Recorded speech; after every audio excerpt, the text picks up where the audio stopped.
Hello friends. तो आज मैं आप सब लोगों के लिए एक न्यू ड्रामा लेकर आई हूँ जिसका नाम है बरीड हर्ट। तो चलिए बिना देर किए एक्सप्लेनेशन को स्टार्ट करते हैं। ड्रामा की शुरुआत में हमें एक टूटी हुई याक दिखाई जाती है जिसमें किसी आदमी की लाश पड़ी हुई होती है जिसने एक घड़ी भी पहनी हुई होती है। वहीं पर हम देखते हैं कि एक आदमी समंदर में ऑक्टोपस का शिकार करने की कोशिश कर रहा होता है और उसे वो लाश मिल जाती है। मौका देखकर वो उस लाश के साथ ऑक्टोपस को भी पकड़ लेता है और उस लाश की घड़ी भी उतार कर ले जाता है। फिर नेक्स्ट सीन में एक असेंबली की हियरिंग दिखाई जाती है जहां पर डेसन ग्रुप के एनर्जी प्रोजेक्ट में हुए बहुत बड़े घपले पर पूछताछ की जा रही होती है और इस हियरिंग में डेसन ग्रुप के सीईओ मिस्टर एल्डू को भी बुलाया जाता है जिसमें सरकारी पैसा काफी खर्च हो गया था और उसी के बारे में इन्वेस्टिगेशन की जा रही होती है।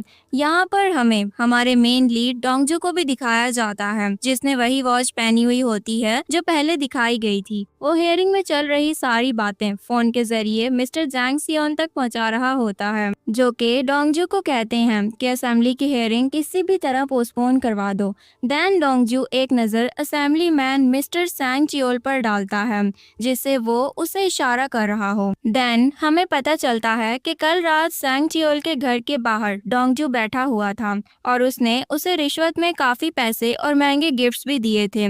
पर जब रिकॉर्डिंग का शक होता है तो मिस्टर सैंग चियोल की तलाशी ली जाती है और कैमरा मिल जाता है। डोंगजू उसे मार पीट करके बता देता है कि उसकी बिल्ली के गले में दूसरा कैमरा पहले से ही डाल दिया गया था जो रिश्वत लेने का सबूत था। डोंगजू ब्लैकमेल करके उसे एक पेपर पर साइन भी करवा देता है जिसमें सैंग चियोल के रिश्वत लेने का सबूत भी मिल जाता है और उसे ये भी प्रॉमिस किया होता है कि वो कल की हियरिंग में खराबी कर देगा। आज हियरिंग के दौरान वो शोर मचाता है और शोर शराबे में हियरिंग पोस्टपोन हो जाती है। इस कामयाबी के बाद मिस्टर जैंग सियोन उसकी तारीफ करता है। देन हम मिस्टर एल्डो को देखते हैं जो कि असेंबली में जवाब देने के लिए बैठा होता है। वो भी डोंगजू की होशियारी की तारीफ करता है लेकिन उसके चेहरे से ये साफ जाहिर होता है कि वो डोंगजू को नापसंद करता है। फिर उसके बाद वो अपने घर वापस आता है जहाँ पर उसकी वाइफ और चेयरमैन की बेटी मिस डियोक हुई उसे असेंबली से बचाने पर ट्रीट देने वाली होती हैं लेकिन वो कह देता है कि उसका कमाल नहीं है बल्कि इस सब में डायरेक्टर डोंगजू का कमाल है। दूसरी तरफ हम डोंगजू को देखते हैं जो कि चेयरमैन के ऑफिस में स्पेशल सूजन निकाल रहा होता है और हियोडो उससे गुस्सा करते हैं कि उसे सेफ का पासवर्ड पता होने पर उससे वो जल रहा होता है क्योंकि चेयरमैन अपने दामाद एल्डू से ज्यादा हमेशा से डोंगजू को अहमियत दिया करता था। फिर उसके बाद चेयरमैन के पहुंचने पर सभी असेंबली हियरिंग की बातें होती हैं कि अब इनकी कंपनी डेसन ग्रुप को कोई भी परेशानी नहीं होने वाली है। मिस डियोक हुई भी खुशी मनाने के लिए आई हुई होती हैं लेकिन वो डोंगजू को वहां से चले जाने के लिए बोल देती हैं ताकि फैमिली को अकेले में बात करने का मौका मिल सके। इसके बाद कंपनी के सोल हेडक्वार्टर से यो नाम दिखाई जाती है जो किसी काम के सिलसिले में ऑफिस आई हुई होती है। वो डोंगजू से मिलती है और वो सब याद करते हैं कि कुछ साल पहले यो नाम ने इंपोर्ट डाटा की रिपोर्ट में गलती कर दी थी जिसे डोंगजू ने पकड़ लिया था। फिर चेयरमैन चा गैंग ने यो नाम को बहुत ज्यादा डांटा था इसीलिए डोंगजू और यो नाम पहले भी एक बार मिल चुके हैं। डोंगजू फिर चेयरमैन के ऑफिस में चला जाता है जहाँ पर मिस्टर जैंग सियोन भी बैठा हुआ होता है। ये लोग मिलकर अपने करप्शन और दूसरे मैटर्स पर बात करते हैं और फिर मिस्टर जैंग सियोन की कंपनी यू सॉन्ग केमिकल और डोंगजू की कंपनी डेसन एनर्जी के एक होने की बात भी करते हैं जो कि एक फोन कॉल के बाद अप्रूव भी हो जाती है।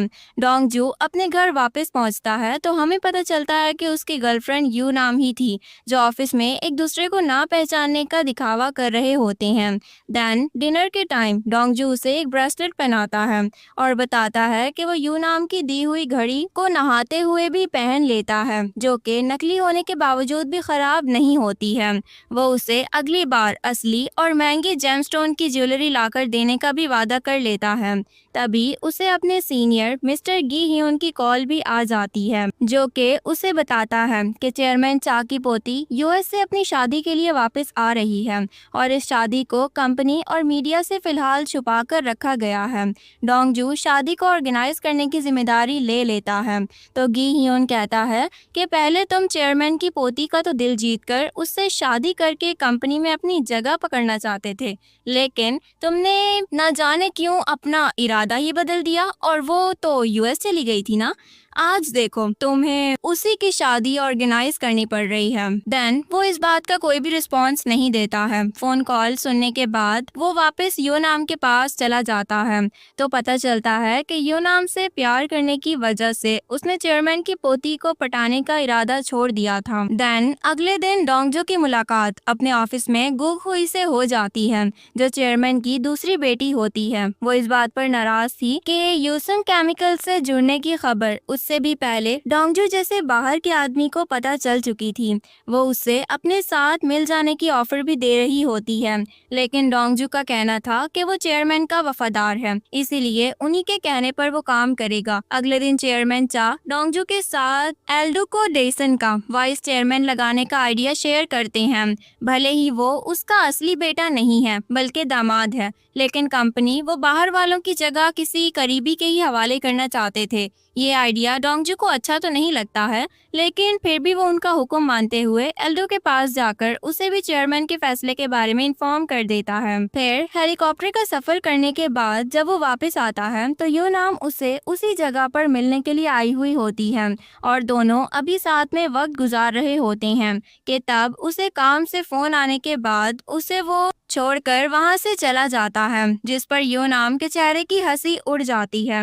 डोंगजू का बॉस गी ह्यून एल्डो के वाइस चेयरमैन बन जाने की खबर पर खुश नहीं होता है क्योंकि चेयरमैन ने काबिल लोगों को छोड़कर आखिर में अपने दामाद को ही चुन लिया था। इस पर डोंगजू आइडिया देता है कि अगर चेयरमैन की बेटी गुगहुई एनर्जी सेक्टर का काम नहीं संभाल पाई तो हम दोनों एक दूसरे को उनकी पोजीशन के लिए रिकमेंड कर देंगे। देन उसके बाद हम योनाम और डोंगजू को देखते हैं जो कि बाथटब में एक साथ बैठे हुए होते हैं और बातें कर रहे होते हैं। योनाम उससे पूछ लेती है कि अगर हम लोग अलग अलग हो गए तो वो क्या करेगा, तो वो मजाक में कह देता है कि मैं किसी और लड़की का हाथ पकड़कर तुमसे बदला लूंगा। ये सोचकर वो बहुत परेशान हो जाती है और कहती है कि सिर्फ अगर मैं तुम्हें छोड़ गई तो तभी हमारा ये रिलेशन टूट सकता है, वरना ऐसा कभी भी नहीं होगा। जबकि उसका भी यही कहना था कि अगर तुम नहीं हुई तो मैं किसी और से भी शादी नहीं करूंगा।